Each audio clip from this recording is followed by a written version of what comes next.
you. No problem. All right, we're here in the Niner locker room with the Niners safety Erik Harris, former Raider, Yes, sir. now a Niner. Man, welcome to the Bay and welcome back to the Bay, I guess. I appreciate it. How'd you enjoy your time here with the Raiders? Man, I loved it. I loved it. I love the Bay Area. Although things are expensive, traffic's a lot, but it's a good vibe. It's a good difference mix up from being on the East Coast. Well, let's talk about your story, man. I think your story is awesome, man. You grew up in Pennsylvania. Yeah. You went to California University in PA. Yep.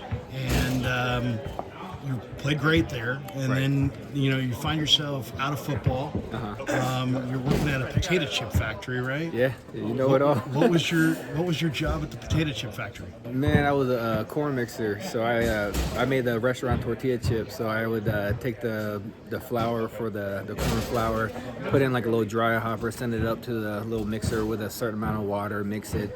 So I did that for 11 hours a day for the whole summer until I went back to school to finish up my degree.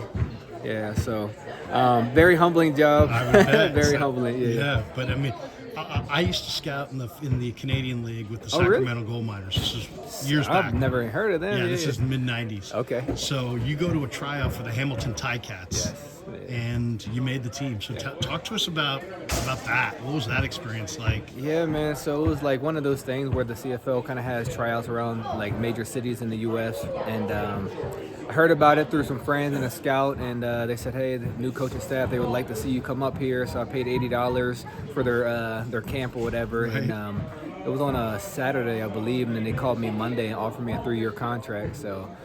Beyond excited because I went to a one previously before that, and it was like arena team. It was a Cleveland Gladiators and Winnipeg Blue Bombers, and they both.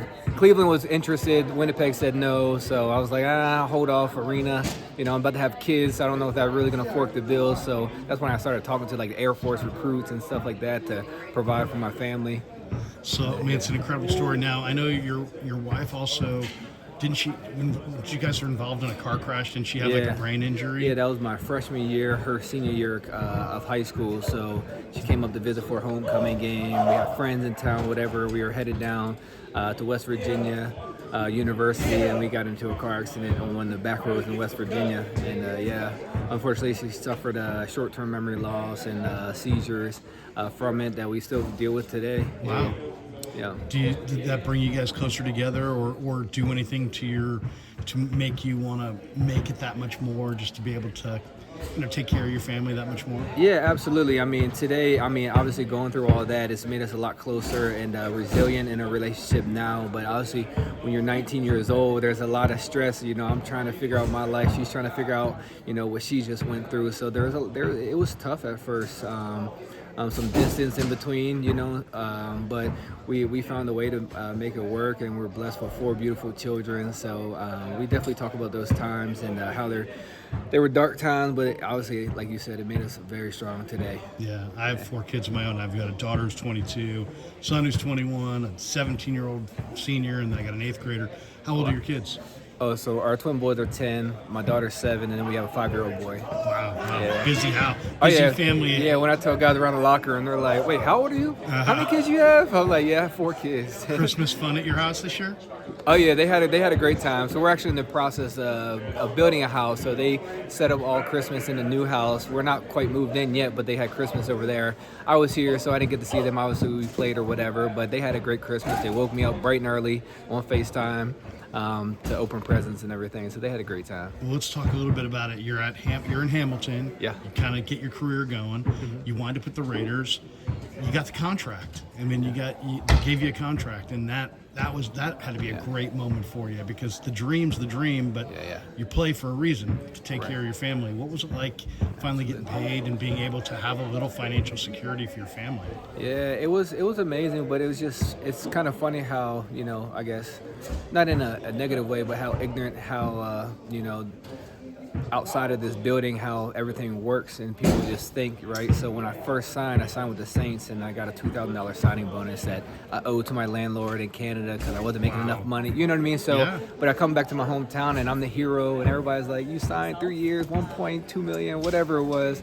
And I was like, I'm broke. You know what I mean? Like people think that you sign that contract, you get the money. It doesn't work that way. You got to make the team and all that. But I tore my ACL with the Saints that first year, and tore my ACL on both my meniscus. So had a rehab, come back. They released me. I came out with the Raiders. Had a great 2 years with them. Then they gave me my extension. And you're absolutely right. It was life changing for my family financially. The stability of it, because this job is very, there's not a lot of stability in it. It's like, am I going to be here? Am I not going to be here? So just knowing afterlife, we had some flexibility and some stability is pretty special. Quitting, you never quit. No. Did you ever come to that? Did you ever think about quitting? Did you ever sit there and go, you know what? I know I got talent. I know I've got ability. Right. But man, this is not going the way I want it to go. And I'm traveling all over the place and I'm chasing this dream. Was it ever an option for you? I would say my actions said no, but there's definitely days where that inner voice is telling you maybe you're not good enough. Maybe it won't work out.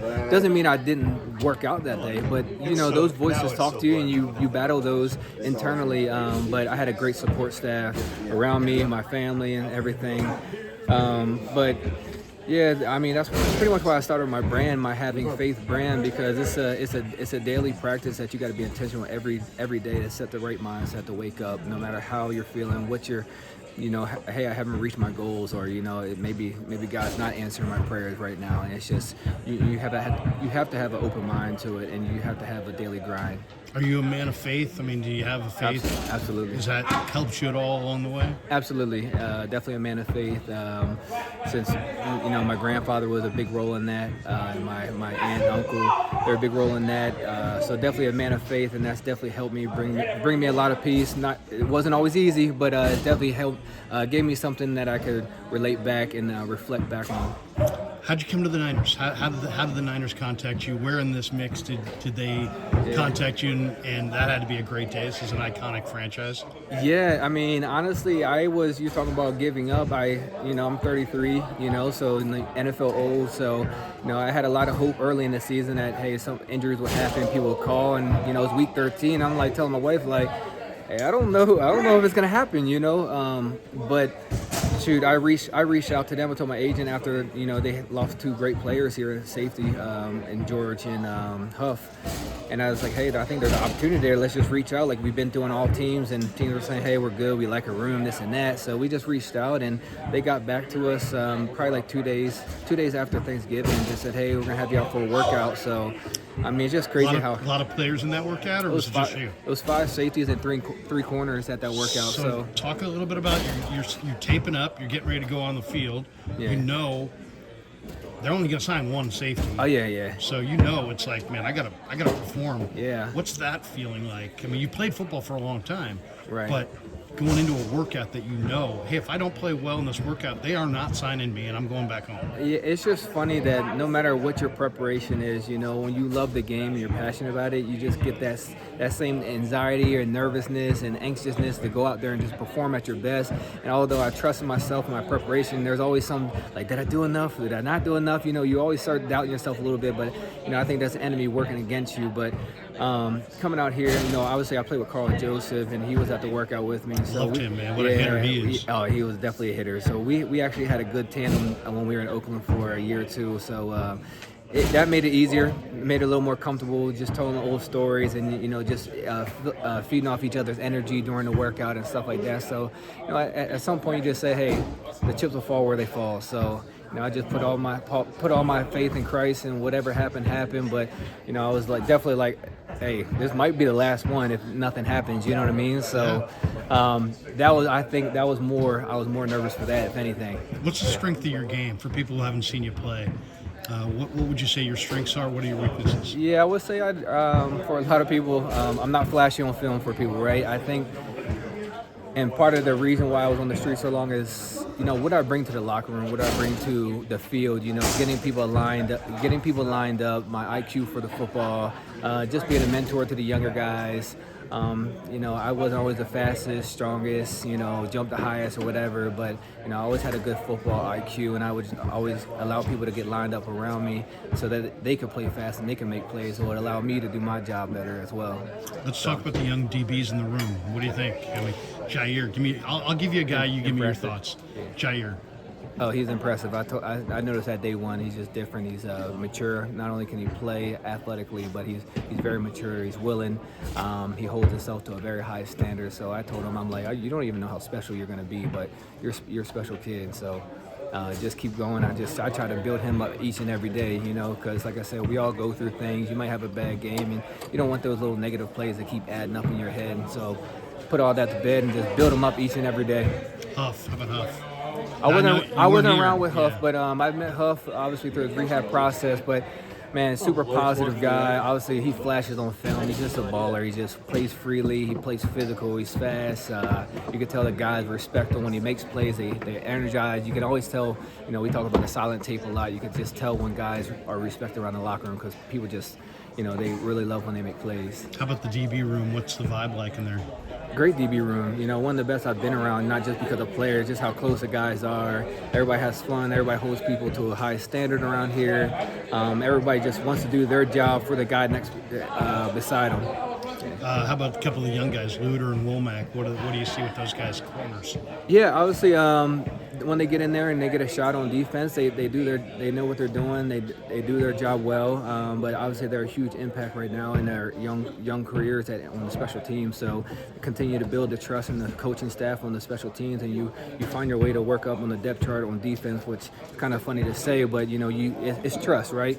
Do your job on special teams, be impactful. It's like, hey, this guy can play. Let's make it something work for him on defense side of the ball. Two last ones before we let you go. Mm-hmm. You might get in this week. It's week 13, and probably going to be up. You were up last week, right? Right. What's that? What's pregame going to be like, knowing that, hey man, this will be the first time in a while you're going to get out there and get a chance to fly around and make some plays? Right. I mean, I just go about my week every week, whether I'm elevated, not elevated, inactive. It doesn't really matter for me. My whole career has been based off of preparation and being ready when the opportunity presents itself, and that's pretty much what I've been relying on. You know, preparing like as if I was going to start, and I had some great veteran guys that tell me, hey, no matter what, you always got to prepare like you're going to play. So when the time does come, like you're not doing anything extra just because, hey, you're up now. So whether my time's called this weekend or not, I'll be ready. Process of football is big. Everybody sees Sunday. They don't see Monday, Tuesday, Wednesday, Thursday, all the prep that goes into it. Yeah. Talk about your process. I mean, what's essential in your process? You have meetings, you watch cut-up film. What do you need to see to get ready to play on Sunday during the week? Right. Obviously, I mean, not talking about just taking care of your body and putting the right things in your body, make sure you're doing the recovery stuff. But, you know, typical defensive side of the ball would be Wednesdays, go over first and second down game plan. You watch the film, you watch the cutouts. What do they do in certain? What do they like in certain personnel? Are they a formation-based team, or are they a pass concept team, or what are they running 3x1s, 2x2 sets? You know, when the back's at home versus when he's in the gun, all things like that. And then, you know, come in Thursday, you go over your third down, and then Fridays are usually red zone and stuff like that. So typically how our week goes, and then Friday will be kind of a blend of everything with red zone emphasis, but then you go over first, second, third down as well. Saturday you put it all together and kind of just walk through everything again. Man, I'm rooting for you, man. I love your story. I hope you get that ring. How cool would it be to finish your career? Oh my gosh. Man, we're not finished, but yeah. You know, get a ring. Oh yeah. How cool would that be for you? It'd be amazing. My first time being in the playoffs my whole career since Canada. So that's awesome. I'm blessed to just be part of a great organization. Yeah. Good luck to you, bro. Thank you, man. Thanks, Appreciate man. it. Erik Harris.